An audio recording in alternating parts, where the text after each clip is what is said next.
So, Matthew, section 6, that is section 6 out of 7, just to remind you of our progress. And I've titled this section 6 of Matthew's Gospel as Jesus pronounces judgment against Israel and its leaders, because that's really how this section unfolds as we go through it. And with the passage we're in today is the first passage that is firmly within section 6. The last time I taught, I was teaching about the blind men that Jesus healed just outside of Jerusalem, outside of Jericho actually, on his way to Jerusalem. And that was kind of a transitional passage. But now we are firmly in section 6. And this portion of section 6 that we are in, this first portion of the section, I've given this its own title as well. I've called it The Divine King Openly Observed, because that is also what I think is happening here at the beginning of this section of Matthew. These events surrounding the entry of Jesus into Jerusalem and events in the temple when he gets there, all of this correspond to just this one idea about Jesus making his divinity and his kingship publicly known here in his ministry. So that is what we're doing today. Now, I wanted to give an explanatory note for the kids out there, and just want to make sure they understand some words being used. I'm about to read the passage for today, and I want to make sure you understand the meaning of this word colt, C-O-L-T, colt. I don't know if you are up on your animal words yet or anything, but a colt in this passage is a young donkey. Can also refer to a young horse or animals that are kind of like those animals, but in this passage we have a colt. That means a young donkey. So just to make sure you understand all that's going on here in this passage. So let's read this passage, Matthew 21, verse 1. We're going to read through verse 11. It says, when they, that is Jesus, the disciples, and probably all the crowds with them too, when they had approached Jerusalem and had come to Bethphage at the Mount of Olives, then Jesus sent 2 disciples, saying to them, go into the village opposite you, and immediately you will find a donkey tied there and a colt with her. Unleash them and bring them to me, or untie them and bring them to me. If anyone says anything to you, you shall say, the Lord has need of them, and immediately he will send them. This took place to fulfill what was spoken through the prophet. Say to the daughter of Zion, behold, your king is coming to you, gentle and mounted on a donkey, even on a colt, the foal of a beast of burden. The disciples went and did just as Jesus had instructed them, and brought the donkey and the colt, and laid their coats on them, and he sat on the coats. Most of the crowd spread their coats on the road, and others were cutting branches from the trees and spreading them in the road. The crowds going ahead of him and those who followed were shouting, Hosanna to the Son of David. Blessed is he who comes in the name of the Lord. Hosanna in the highest. When he had entered Jerusalem, all the city was stirred, saying, who is this? And the crowds were saying, this is the prophet Jesus from Nazareth in Galilee. So in a book full of important passages, we have come to a truly important passage in this passage this morning. One way this passage is important is that it relates one of the few events which is mentioned in all 4 Gospels. The entry of Jesus into Jerusalem in the week before his murder.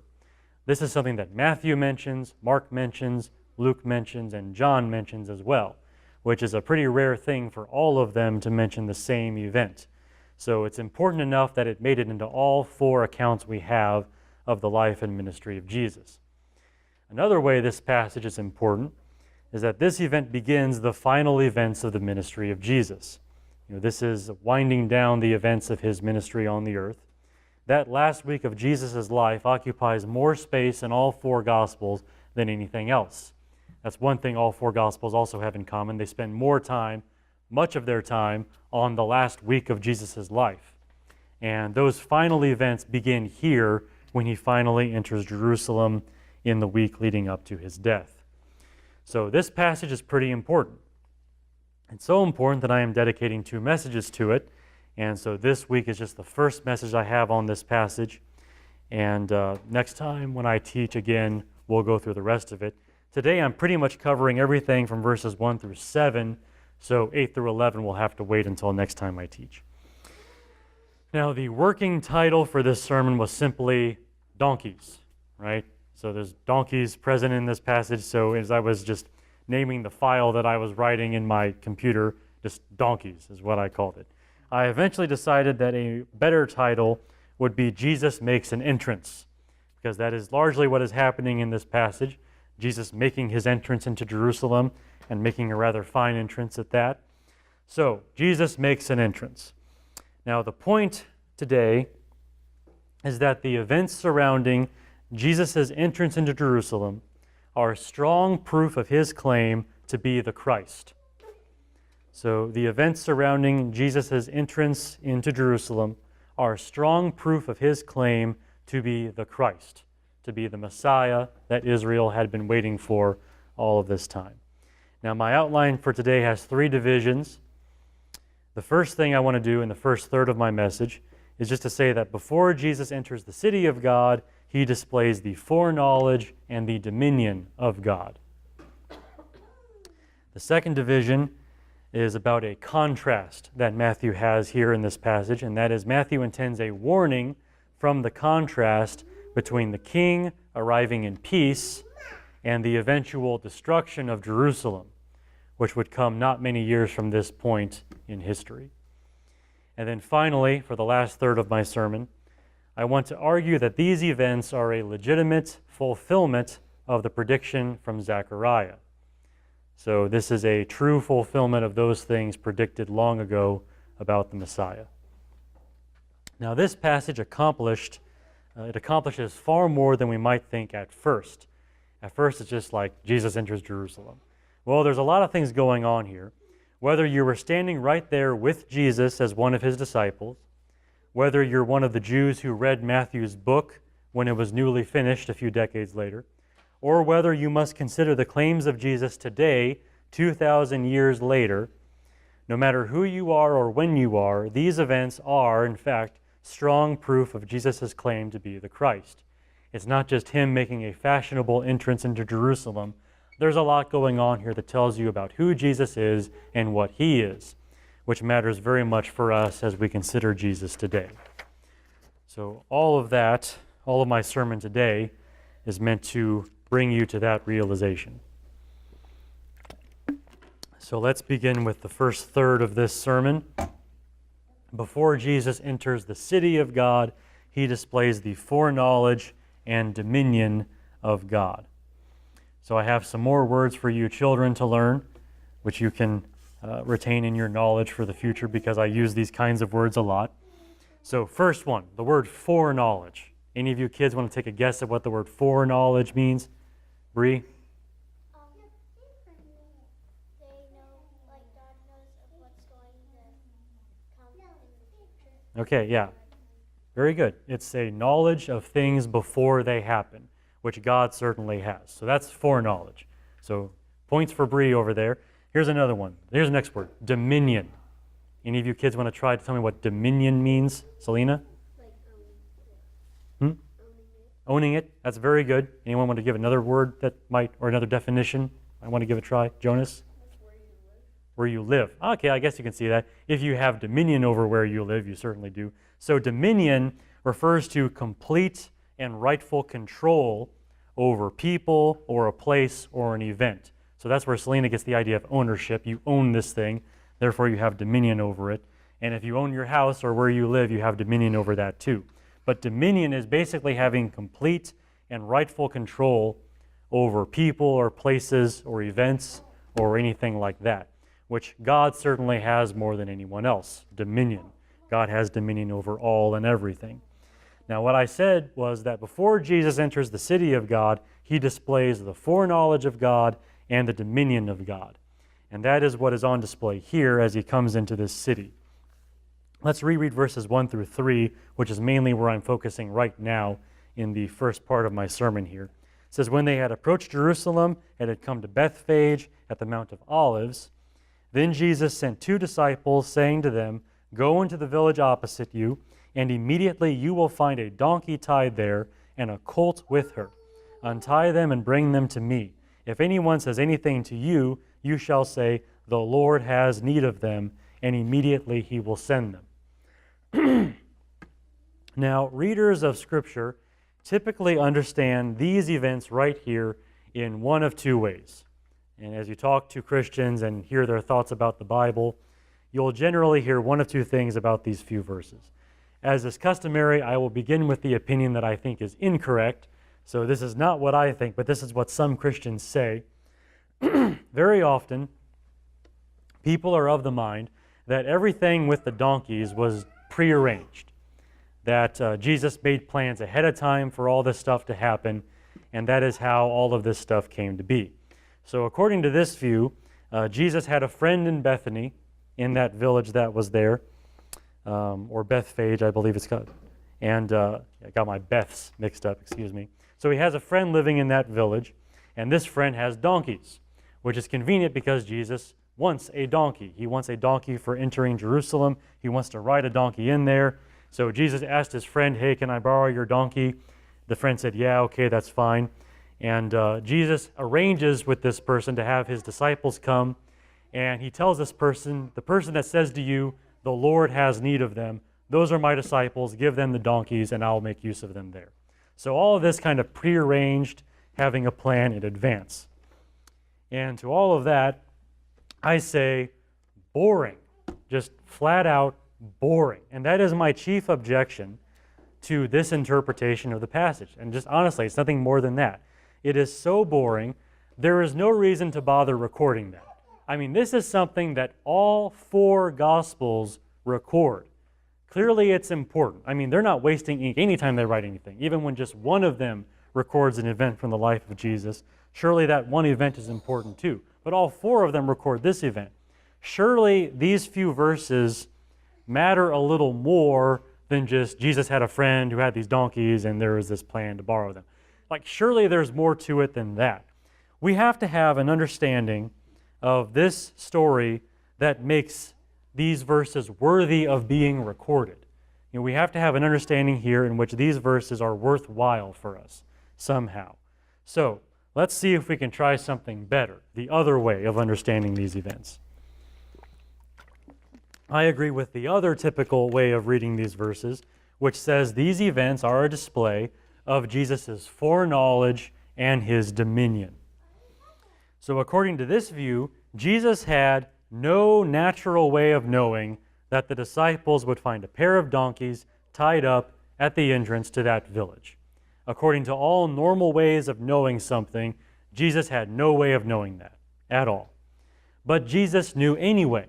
Jesus knew those donkeys were there, told his disciples they were there, and lo and behold, they found them there. Jesus knew. In which case, this event then becomes a sign that the knowledge of Jesus is not primarily natural, but supernatural. In this case, he knew those donkeys were there because he knows things that other people don't know and can't know. He has supernatural abilities of this kind. Additionally, the phrase, the Lord has need of them, is not a prearranged password, but an aggressive claim to lordship. It is a sign of his dominion over donkeys at least, right? Over donkeys and much more than that. If it's not this, if it's not an aggressive claim to lordship, then it's what we might call grand theft donkey, because Jesus is taking these donkeys. They are his now, or sending his disciples to take them. He's taking over these donkeys. That poor guy in that village, thought when he woke up that morning he was going to still own 2 donkeys. By the end of the day, he didn't have any donkeys anymore. Jesus just took them. And you know what? That's perfectly fine because Jesus has dominion over these kinds of things. This is a display of his dominion. Now, all of that is a much more forceful idea and surely a lot more worthwhile than just Jesus had a friend in Bethany who had some donkeys and Jesus borrowed them. These events would be much more meaningful than that. In this case, meaningful enough to be recorded. These events show Jesus' foreknowledge and his dominion. Jesus displays the foreknowledge and dominion of God himself just before he enters the city of God. He knows things that people cannot know, and he just takes ownership of things that belong to other people because he's the Lord, and the Lord has need of them. Now, I refer to Jerusalem as the city of God in this. I say that Jesus displays the foreknowledge and dominion of God while he enters the city of God. I call it that because this is the city where God has made himself known more than anywhere else on the earth up until this time in history. Jerusalem really is the city of God at this stage in history.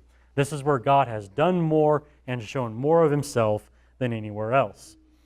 And Jesus' travel here, therefore, should be a kind of homecoming. He's the Son of God. He's coming into his own city, so to speak, and making himself known as the Son of God in the flesh by this display of foreknowledge and this display of dominion. And it all seems very fitting for him to be doing all of this. Now, I say fitting because that is the reality of the case. Of course, it did not turn out that way. When Jesus comes into this city, his reception there ultimately is not so great. He gets into arguments with the leaders. That leads to him being arrested and, of course, to his crucifixion, even with the crowds consenting to his death. So even though Jesus is coming into his own and coming in with a properly divine style, things are not going the way they ought to. But even that is meaningful, because here you are, you see Jesus come into Jerusalem, you know he's going to be crucified, you know things are not going to go well for him, so you might begin to think to yourself, well, does that mean Jesus is not in control? Did the plan go wrong? Was something else supposed to happen here in Jerusalem? Well, no.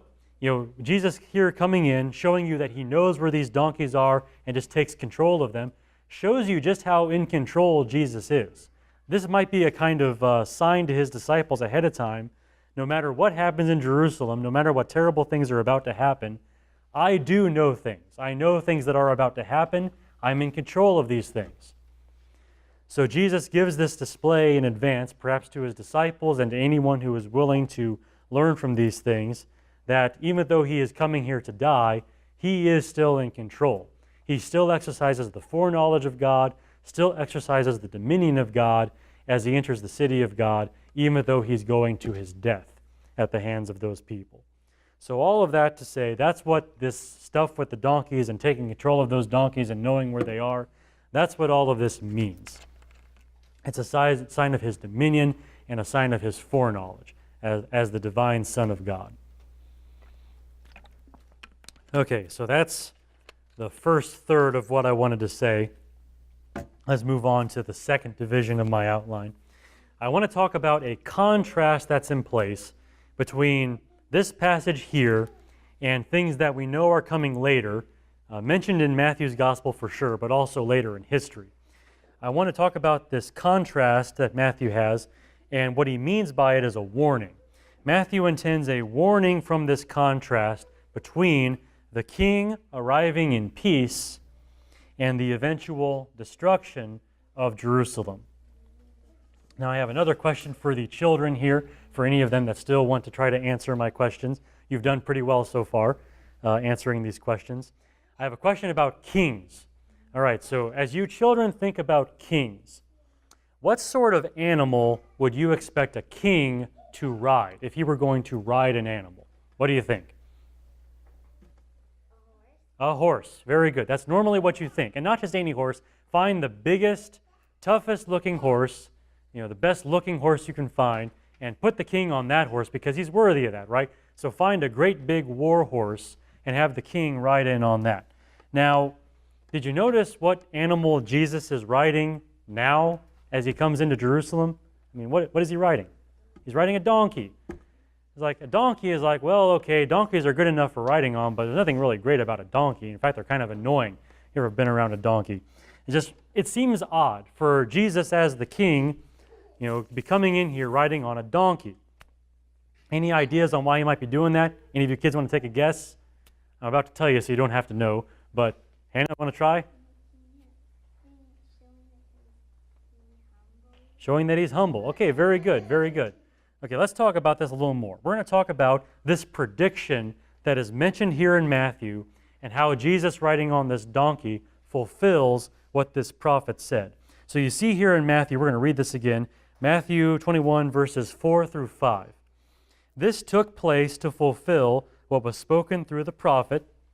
Say to the daughter of Zion, behold, your king is coming to you, gentle or humble, depending on your translation, gentle and mounted on a donkey, even on a colt, the foal of a beast of burden.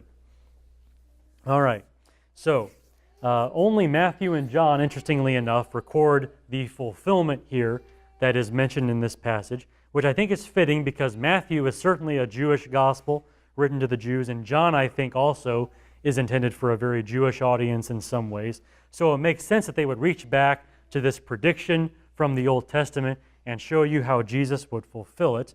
And that's what's going on here. Jesus is trying to fulfill this prophecy from this particular prophet.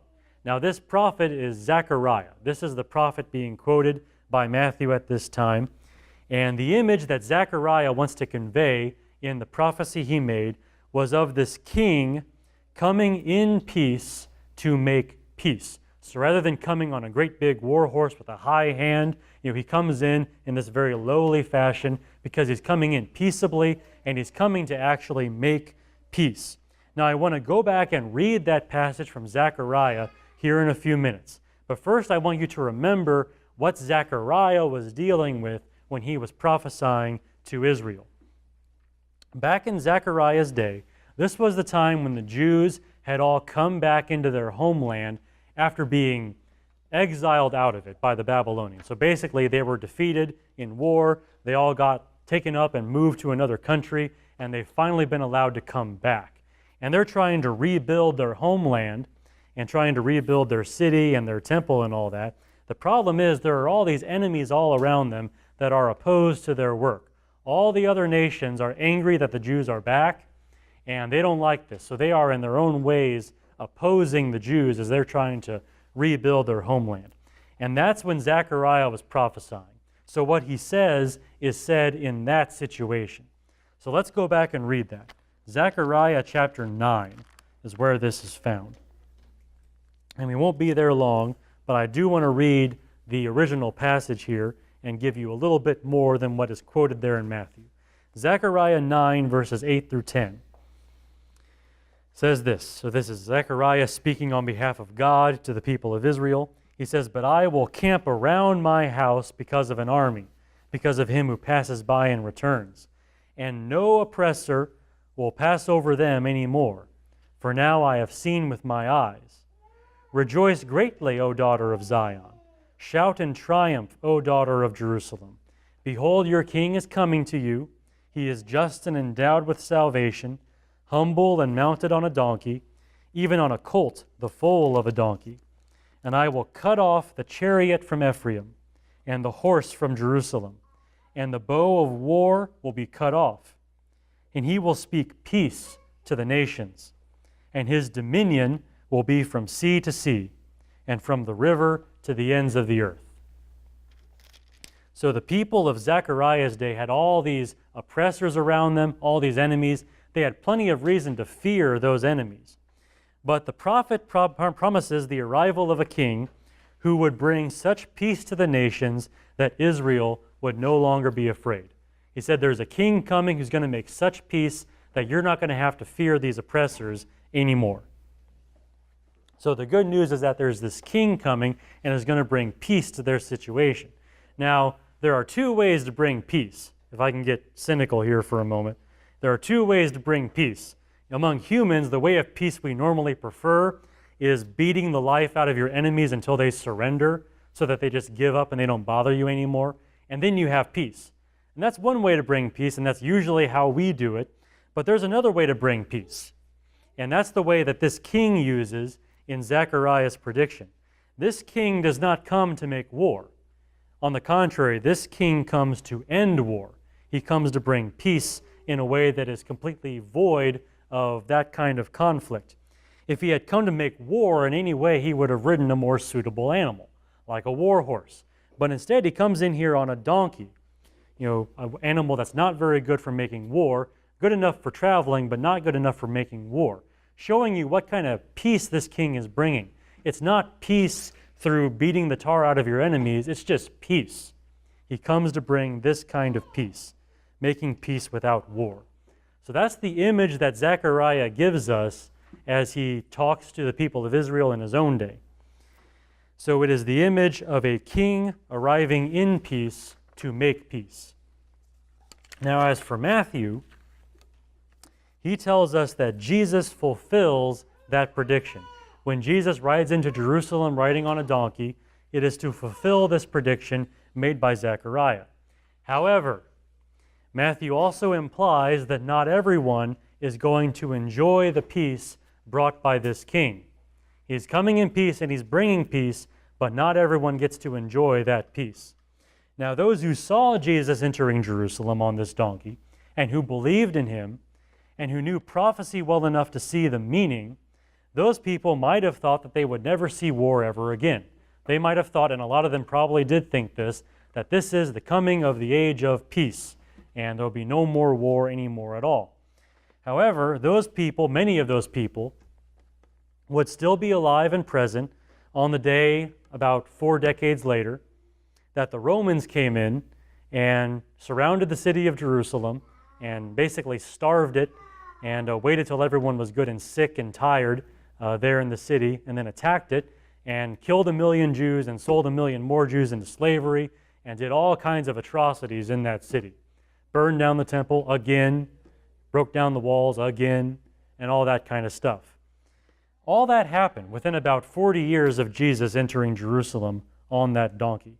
In other words, the King of Peace arrived in Jerusalem, but Jerusalem had no peace, only continued oppression.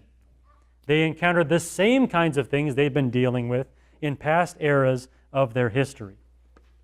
Now, Matthew himself is not bashful about this at all.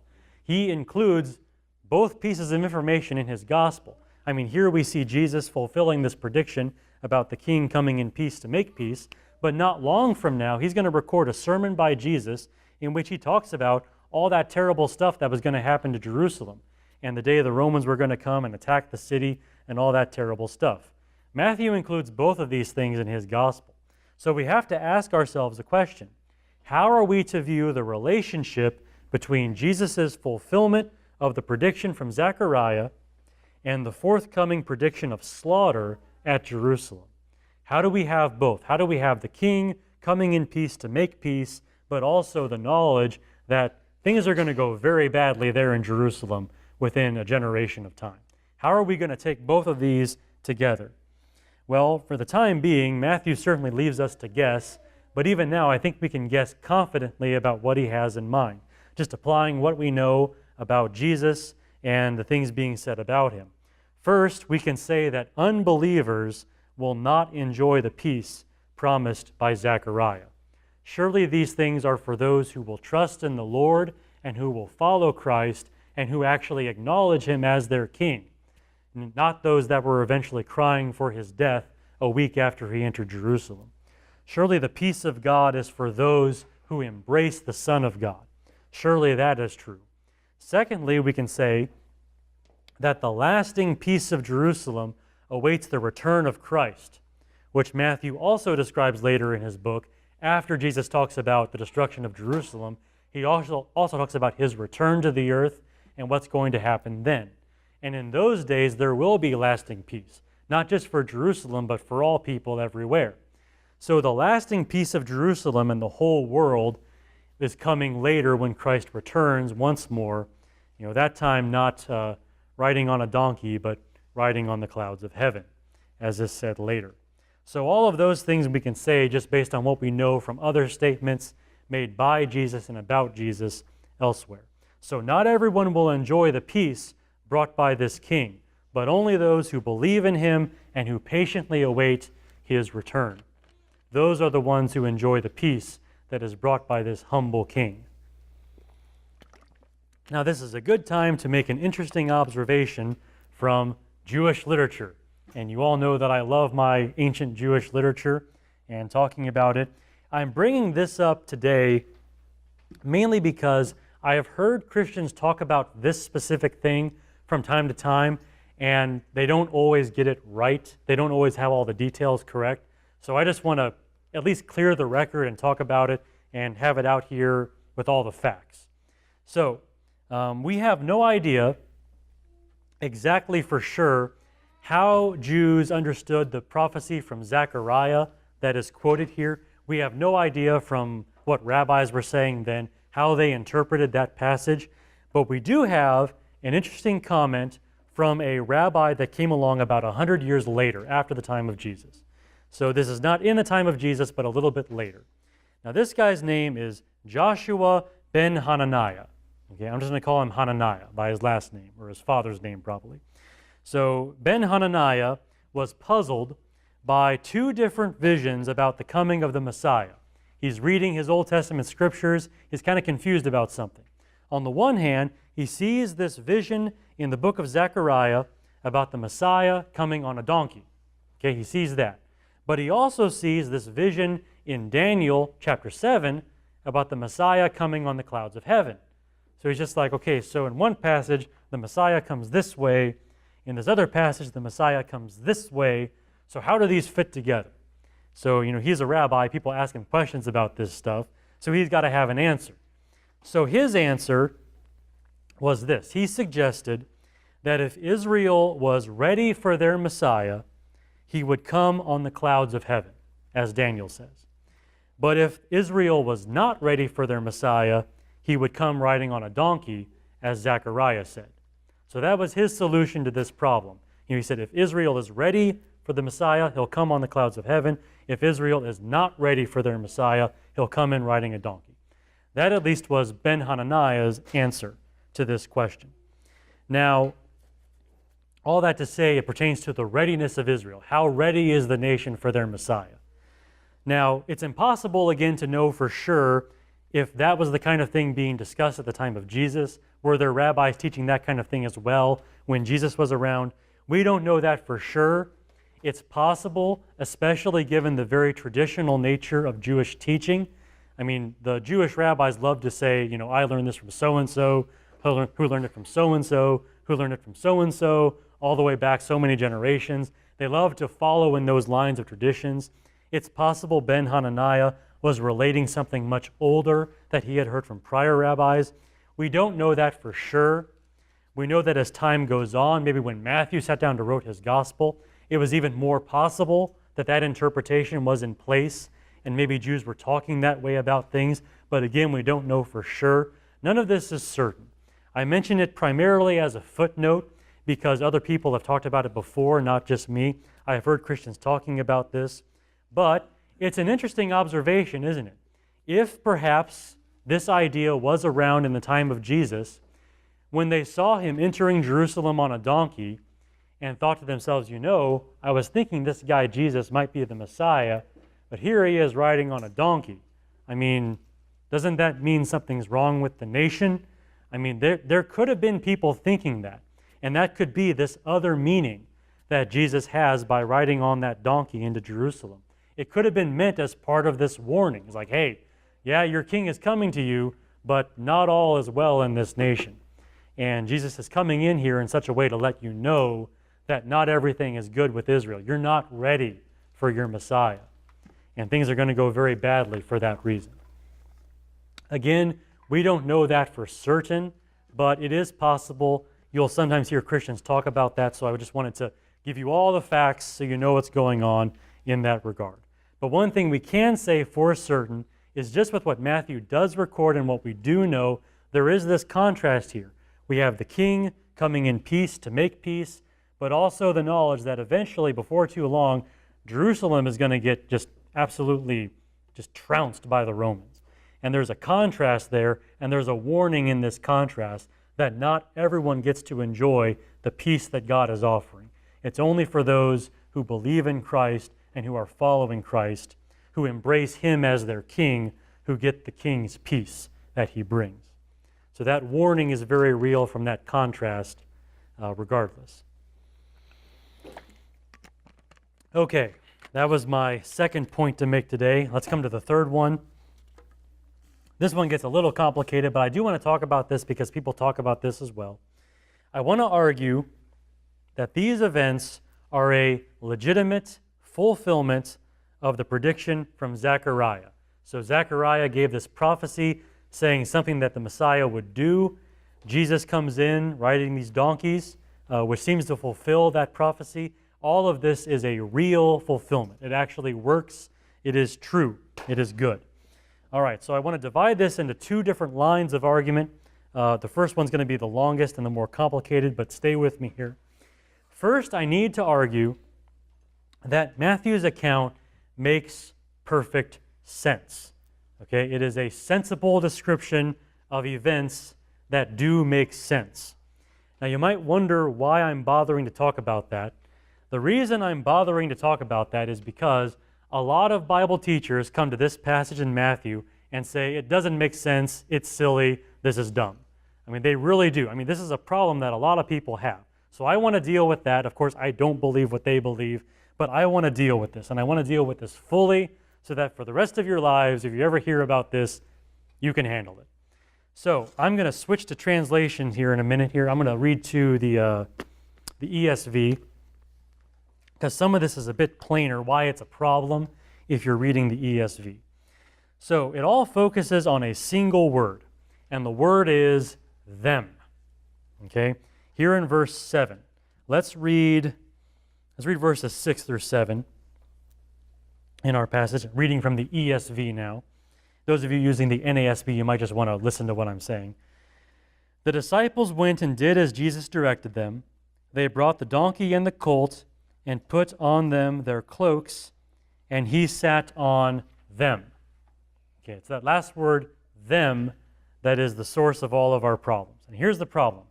A great many teachers insist that the word them refers specifically to the two donkeys that they just brought out. So the mother donkey and the colt. That is allegedly what is meant by them. Jesus sat on them, the donkeys. And so these teachers envision a rather silly event in which Jesus rides into Jerusalem, straddled across not one, but two donkeys. So it's kind of like, however it is to ride two animals at once. That's what they envision as they read this passage, where it says Jesus sat on them, referring to the donkeys. It's kind of like, hold steady, just like that kind of idea. And it is silly to imagine that. And that's what they think the passage is saying. Furthermore, these teachers insist that somebody, somewhere along the way, has misunderstood the prophecy from Zechariah leading to this silly picture that we have painted for us in this passage. Now, in Zechariah, you have these lines here where it says, "Behold, your king is coming to you, humble and mounted on a donkey, and on a colt, the foal of a beast of burden." Now, you know, because you've read the Bible so much, that in Hebrew poetry, they very often repeat themselves. It's called parallelism. They just say one thing, and then they say it a little differently the second time.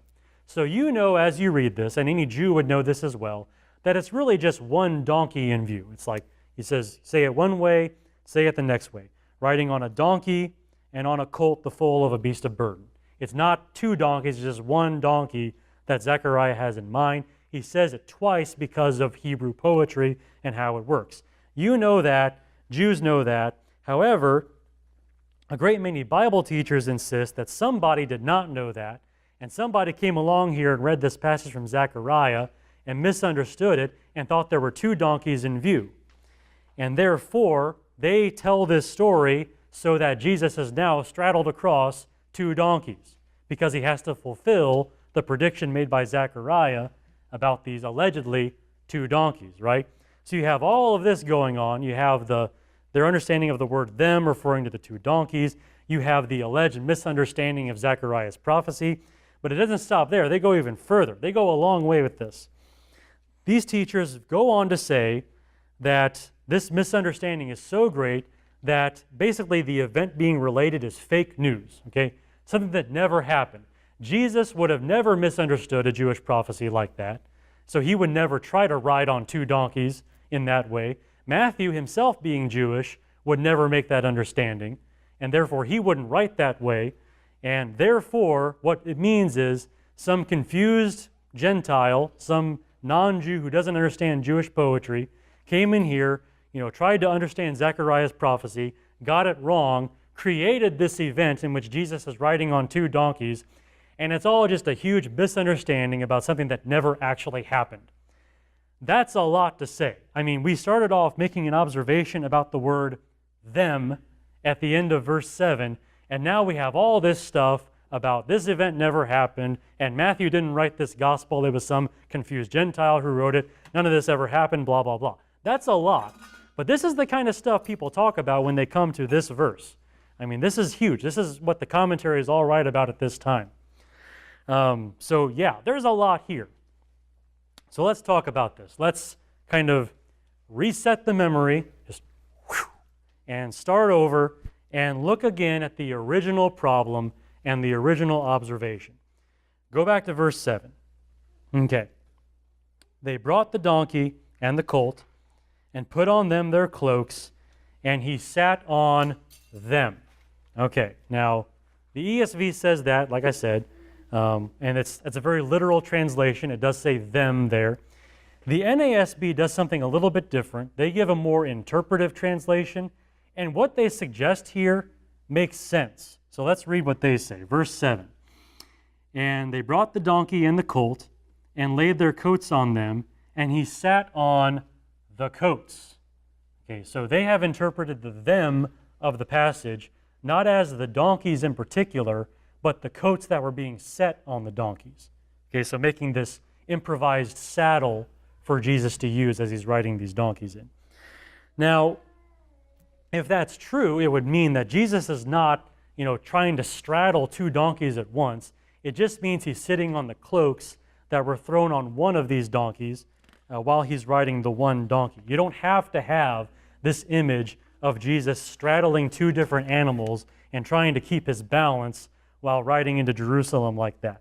It might just refer to the cloaks that were put on the backs of these donkeys. And yes, it says they put coats on both donkeys. That's probably because they weren't sure which one Jesus was going to use, and so they just got both of them ready. It might have also been to keep the other animal as a backup animal in case something happened. So yeah, they put their cloaks on both animals. That doesn't mean, though, that Jesus was riding on both. It might just mean when it says he sat on them, he sat on the coats that were thrown on the backs of one of the donkeys, and that's all it has to mean. It's a very fair and reasonable interpretation of what is said there in verse 7.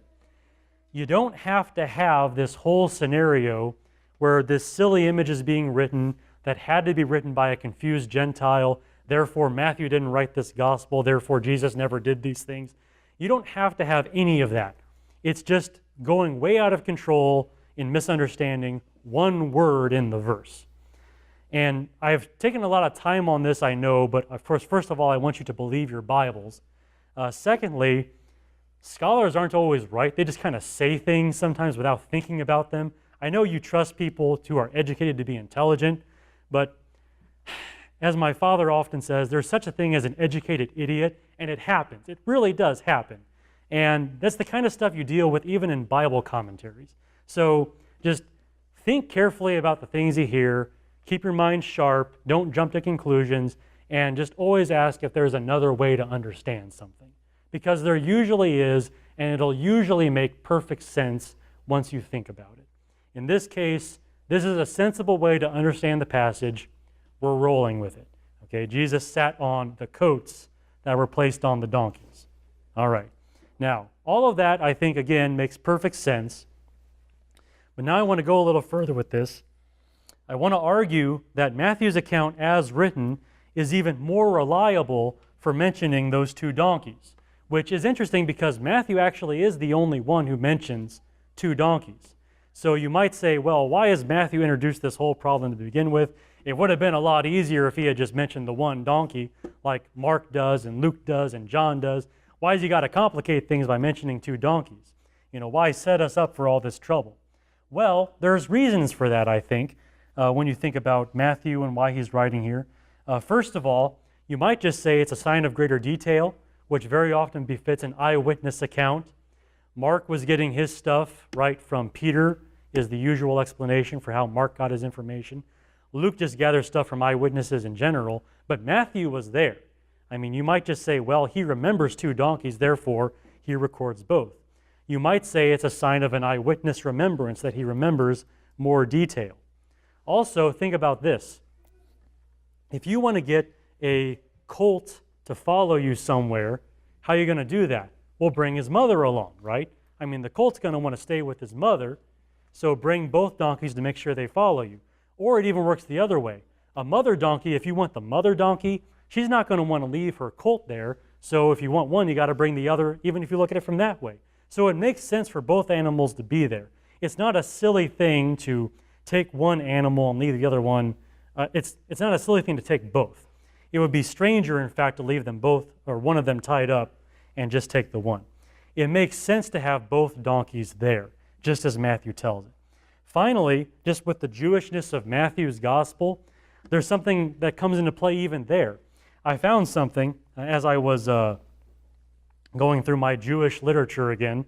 The Mishnah, this is the written record of a lot of the Jewish oral traditions that they had and all the rulings of the rabbis. There actually is a decision made at some point in Jewish history that if you acquired a mother donkey, you automatically acquired the colt. It's like a package deal. It's like de facto. If you buy a mother donkey, you automatically get the colt. So, I mean, Jesus, if he's taken one, he kind of gets the other too, just by normal Jewish practices of acquiring donkeys. They had a rule about that. I guess it was a big deal back then. But that's what's going on. I mean, the way Matthew tells the story here, it has the feel of a greater eyewitness remembrance.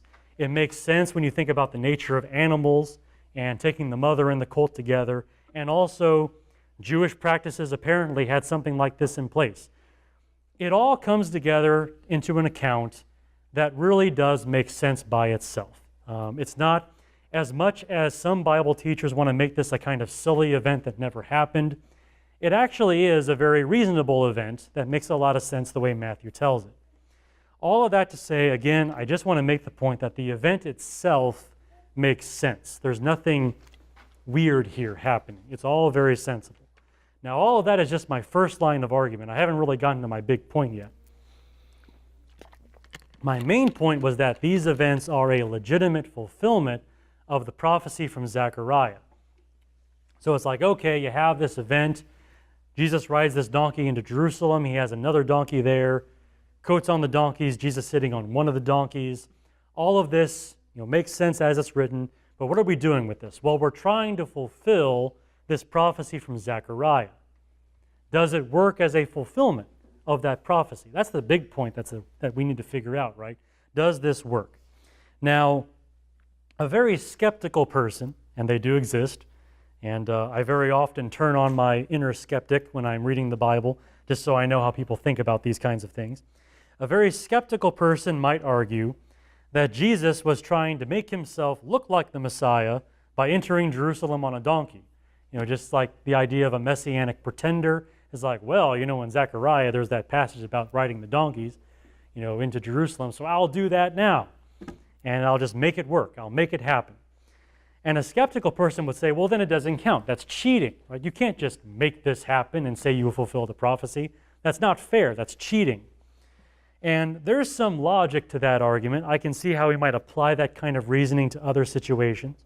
And it's certainly true that Jesus made these events happen. I mean, he sent his disciples to get the donkeys. He clearly wanted them. He wanted to ride them into Jerusalem for a reason.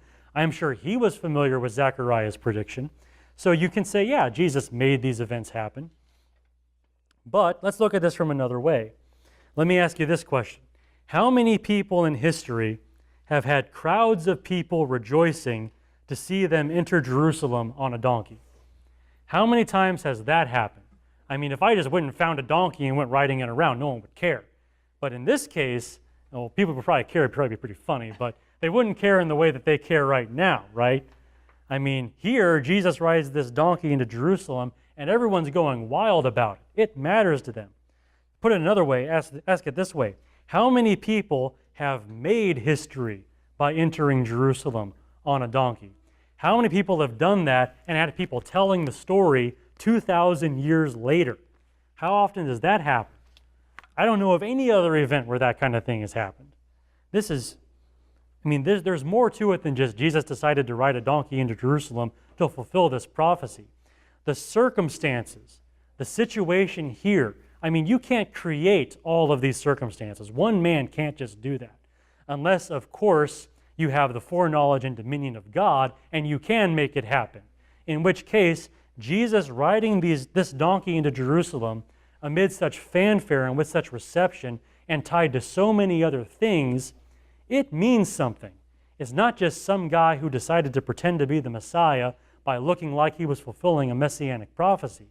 To make all of this happen, not just with the donkeys, but everything around it, and the effect of this throughout the rest of history, a mere man can't just make that happen. I mean, you have to have something more to you than just a desire to look like the Messiah. So the skeptic's argument here would really fail when you take a broader view and ask yourself, how do you make all of this happen? And really, it requires the divine king to make it happen. It requires Jesus to be exactly who he appears to be as he's riding into Jerusalem on that donkey. And that is the point I wanted to make there, really, that this is a legitimate fulfillment of the prophecy from Zechariah. In spite of how scholars might misunderstand it, and in spite of how skeptics might respond to it, when you really sit there and analyze the argument being made, it is a sensible and legitimate fulfillment of the prophecy from Zechariah about the Messiah and the king coming in riding on the donkey. Okay, so at the beginning of this sermon, I said that these events are strong proof of Jesus' claim to be the Christ, no matter who you are or when you are. So if you were standing right there with Jesus as one of his disciples, you saw him display the foreknowledge and dominion of God before entering the city of God. You saw that in him, like knowing those donkeys were there and somehow being able to will the owner to release those donkeys just by saying, the Lord has need of them, and making all this stuff happen. You saw right there with your own eyes the foreknowledge and dominion of God exercised by Jesus. If you were one of the Jews who read Matthew's book later on, after it was newly finished and circulating among the Jews, you would hear this warning from this contrast between the king arriving in peace and the eventual destruction of Jerusalem. You would see that, and you would know that that warning is for you, as you saw political events around you getting kind of rough and the Romans becoming more of a threat. And this earlier event with Jesus coming into Jerusalem promising peace, but war is coming. You would see this contrast and you would take warning and you would consider what you have to do to enjoy the peace that he was offering. And you would hopefully repent and believe. Hopefully. That would be Matthew's purpose. So if you're one of Matthew's readers, it matters for you. Also, if you must consider the claims of Jesus today, 2,000 years later, after you've, long after these things have happened, and you have to decide what to do with Jesus. You're going to read these things, you're going to study them, you're going to see this is a legitimate fulfillment of a much more ancient prophecy, and hopefully that would give you reason to believe that Jesus is exactly who he says he was and what he made himself out to be, that he was the Christ.